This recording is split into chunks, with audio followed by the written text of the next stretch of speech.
I recently discussed a case from Kingman, Arizona, involving some men in black in an ambulance.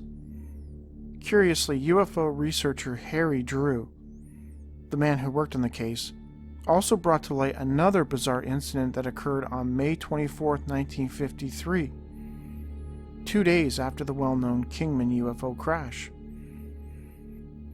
According to Drew, people in town watched as a disc-shaped object zipped around and then came down and hit the north face of the Hualapai Mountain.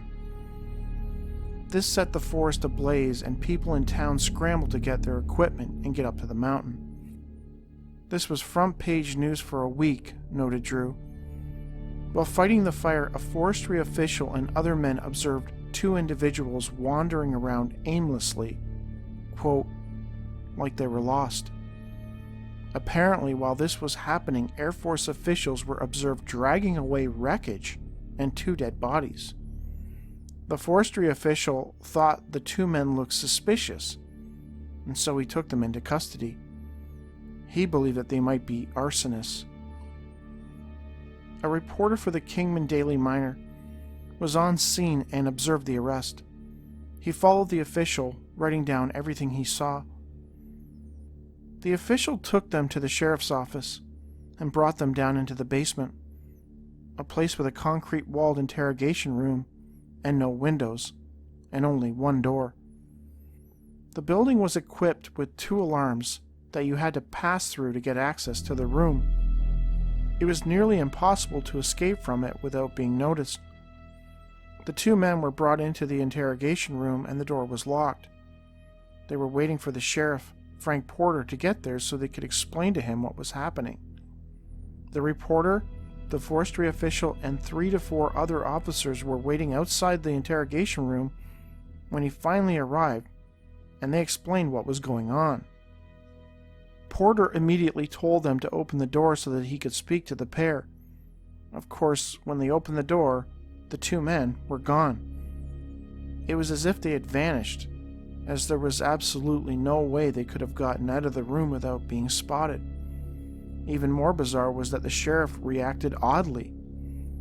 Instead of getting angry or locking down the building or putting out an all-points bulletin to keep an eye on the 2 roads leading out of town, Porter apparently turned to the Forest Service worker and asked what he was doing for dinner.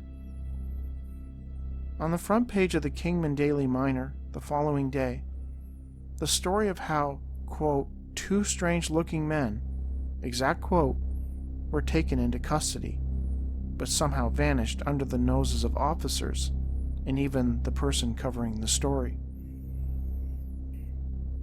I wanted to discuss this case as it highlights the strange way people act when confronted with the paranormal. Frank Porter's reaction to the sudden disappearance of 2 men suspected of being arsonists is simply not normal, though it lines up perfectly with other accounts involving people who encounter the paranormal, such as the case of a school teacher in East Anglia. In the early 1970s, a Wiltshire schoolteacher experienced something in her classroom that was so absolutely bizarre that she felt the need to write to The Guardian, the popular UK-based newspaper. Her account was published in the November 30th, 1976 edition of the newspaper. It is without a doubt one of the strangest I've read. I will read her account verbatim. In East Anglia a few years ago, I was teaching in a small village school, and the caretaker's husband declared that he had seen strange orange lights in the school field as he walked the dog home at about 10:30 p.m. Cynics suggested that he had seen more light ale than anything else. I thought little of it. Next day, a little lad brought me a small plastic toy pistol, which he had found near the school. I popped it into my drawer until such time as someone claimed it. Near the end of the afternoon of hectic pre-Christmas activities, I felt I could not tolerate the compulsive and ceaseless chatter of one Sandra, and on impulse I pointed the pistol at her, saying mentally, Gotcha. To my astonishment, she immediately vanished. The other children, conditioned to ignore her perpetual trivialities, didn't even notice. At the end of the session, I dismissed the class and sat down in the ill-lit room to ponder over the unprecedented situation. I was suddenly aware of the figure of a man standing by me, dressed in some kind of a boiler suit protective clothing. I assumed he was a parent on his way home from work. He extended his hand, lying in the palm of which was another toy pistol. Wordlessly, I passed the first one over to him. He examined it briefly, clicked a small ratchet at the side, pointed it towards the corner of the room, and pulled the trigger.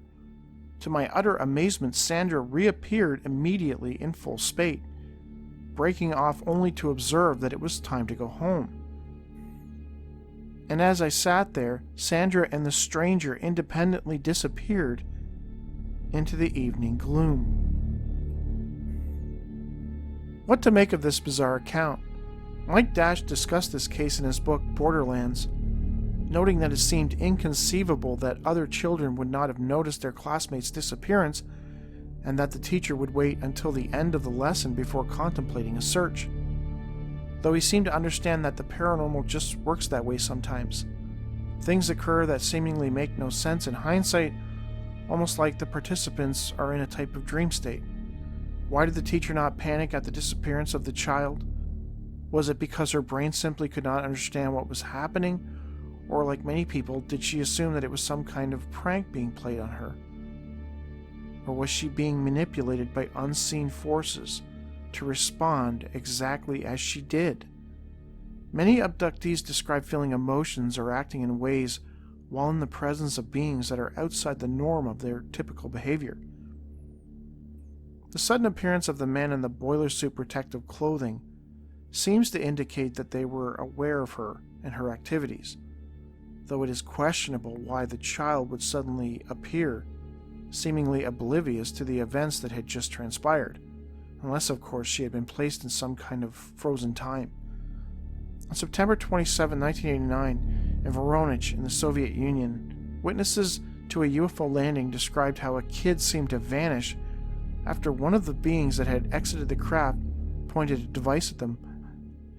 Makes me wonder if a similar device was found by that child in East Anglia. Why would such an instrument be left behind? Was it an accident, or was it intentional? And did her thoughts control the toy? It sure seems that way. Again, I can offer no answers to this or the other bizarre case I've discussed.